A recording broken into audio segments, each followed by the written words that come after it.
being overlooked. You're being quietly disqualified, and you don't even realize it. Welcome back to Speaking with Confidence, the podcast that helps you build the soft skills that lead to real results. Communication, storytelling, public speaking, and showing up with confidence in every conversation that counts. I'm Tim Newman, a recovering college professor turned communication coach, and I'm thrilled to guide you on your journey to becoming a powerful communicator. You think you're being polite. You think you're being professional. You're following all the unspoken rules you picked up to fit in and not make waves, especially early in your career. But what you're actually doing is training everyone around you to see you as nervous, unsure, and someone who doesn't really belong in the room yet. These aren't obvious, cringy mistakes. They're the subtle, safe habits we adopt because we're terrified of looking arrogant or confrontational. I see it all the time with interns, new grads, and young professionals. You use these behaviors as a shield to avoid conflict or disapproval, but the shield is made of tissue paper. It doesn't protect you. It just erodes your authority bit by bit, meeting by meeting. The result is you feel like an imposter, and worse, you start to look like one. Your voice gets smaller, your ideas get prefaced with apologies, and you physically make yourself take up less space. So we're going to dissect 7 of these safe habits, why they completely backfire on you, and what to do instead. This isn't about becoming aggressive or arrogant. It's about finally stopping the behaviors that make you apologize for simply having a voice and a thought. The first habit is all about the verbal tics that signal before you've even said anything of substance that you expect to be a burden. It's starting your sentence with, "I'm sorry, but," or "this might be a stupid question," or the classic "quick question" when you slide in someone's DMs. And on the back end, it's finishing your thought with, "Does that make sense?" or "You know what I mean?" We do this because we're trying to soften our entry into a conversation. We think we're being considerate, making ourselves seem less confrontational or demanding. But here's what it actually communicates to the person listening. That opening sorry or disclaimer says, "I'm not sure I should be speaking right now." That trailing, "Does that make sense?" says, "I doubt my own clarity, so I need you to validate that I'm not an idiot." You're handing them a megaphone and asking them to announce your insecurities for you. The psychological effect on the listener is immediate. You train them to question your competence before you've even made your point. You frame your contribution as a potential problem they have to solve instead of a value they actually get to receive. The fix is to state your intention plainly, but without the cushion. Replace "sorry to bother you, do you have a second?" with "hey, I need 5 minutes to run something by you." Replace "this might be wrong, but," with "here's what I'm thinking."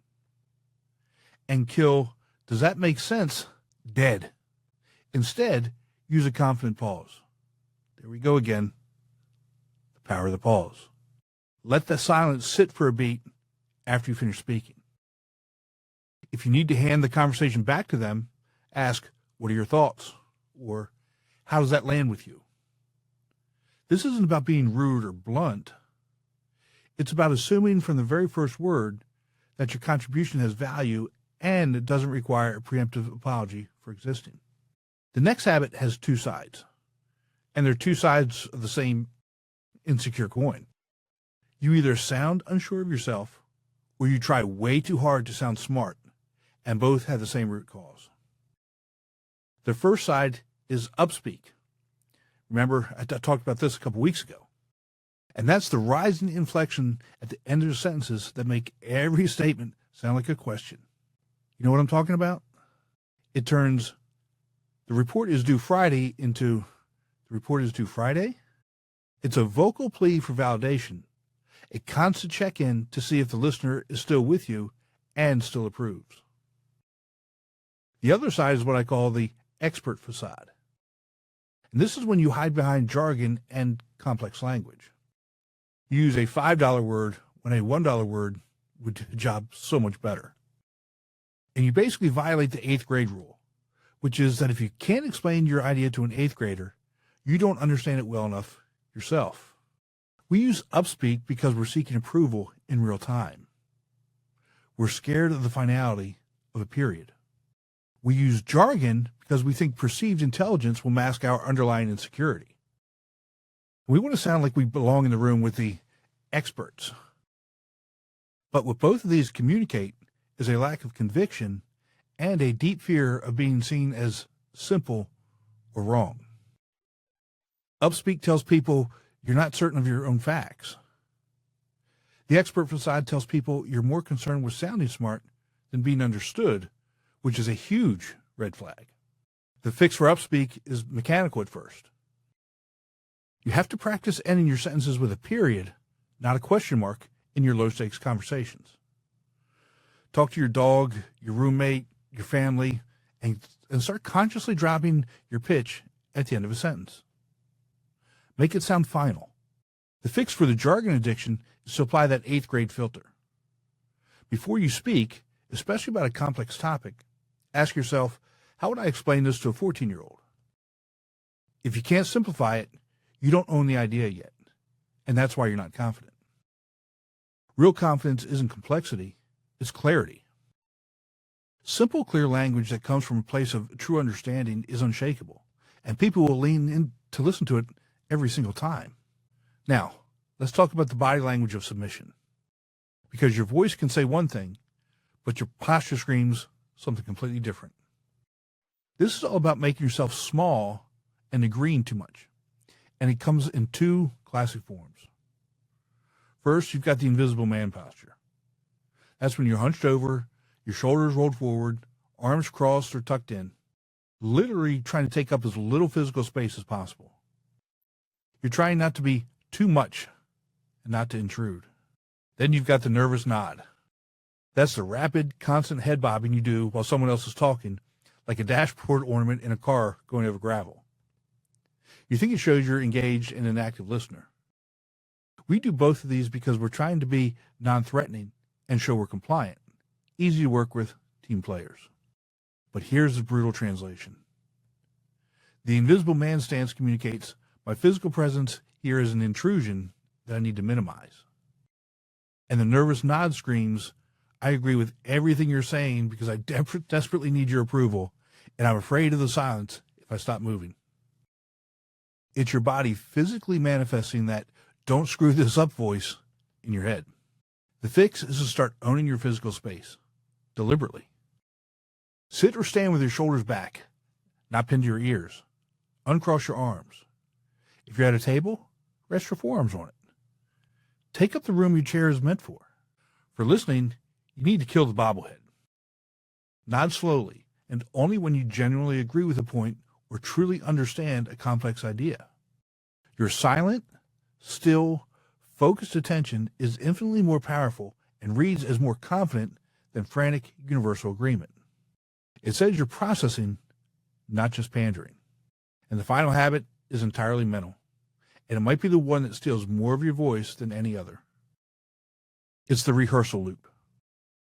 You're in a meeting, someone makes a point, and you think of a response.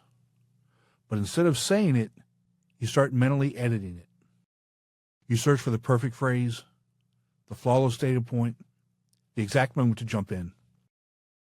And while you're running through that draft number 4 in your head, the conversation moves on. And the moment is gone. You were waiting for the perfect entry point, the polished way to phrase it, and you missed your window. This ties directly into the myth that confidence comes from perfect practice. We do this because we're terrified of saying it wrong, of that micro moment of failure where our idea comes out as messy. But what this habit communicates is that your contribution isn't worth the risk of a slightly imperfect delivery. You're telling yourself your thought only has value if it's perfectly packaged. And here's the brutal truth, and I've seen it proven again and again, and it connects back to a simple idea. Confidence is built by speaking, not by rehearsing in your head. You cannot think your way into being a confident speaker. You have to actually speak. So the fix is to give yourself a 3-second rule. When you have a relevant thought, you have 3 seconds to jump into the conversation. It doesn't have to be elegant. You can start with, just to build on that, or the one thing I'm thinking is, your goal isn't to deliver a flawless monologue. is to make a genuine contribution. A messy point offered to the room is worth 10 perfect points stuck in your head, because one of them moves the conversation forward and the others, they just simply vanish. All these habits are a security blanket. They feel safe in the moment, like you're following the rules, but they're quietly holding you back. You don't have to tackle all 7 at once. That's really kind of a recipe for feeling overwhelmed and fake. Your job this week is simple. Look back at these 7 habits and pick the one you saw yourself in the most. The one that made you nod and think, yep, that's me, but just one. Your challenge is to kill that single habit in your next meeting or important conversation. I want you to notice what happens. You'll feel a jolt of anxiety when you don't say sorry, or when you stop nodding, or when you speak up in that 3-second window. And then you'll realize that the world didn't end. The person kept listening, and your point probably landed more clearly than ever. Confidence is built one broken habit at a time. It's the decision to stop acting like you need permission to be in the room. But for now, remember, just pick one and break it. And watch how people start to listen to you differently. That's all for today. Remember, we're looking for progress, not perfection. Be sure to visit speakingwithconfidencepodcast.com to get your free ebook, The Top 21 Challenges for Public Speakers and How to Overcome Them. You can also register for the Forming for Public Speaking course. Always remember, your voice has the power to change the world. We'll talk to you next time.